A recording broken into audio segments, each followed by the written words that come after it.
How to switch your Instagram to a business account. Hey guys, welcome back. Today I'm going to show you how to switch your Instagram to a business account from a personal or creator account.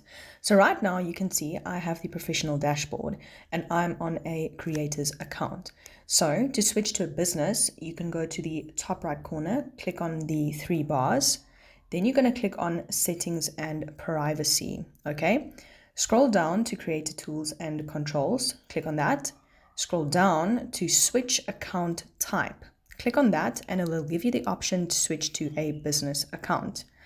Then you will click on switch and you have just switched to a business account and your homepage will still look like this. And at the top, you can click on one of 6 steps complete to complete your business account. Okay guys, I hope this was helpful. Please don't forget to leave a like, subscribe, and a comment.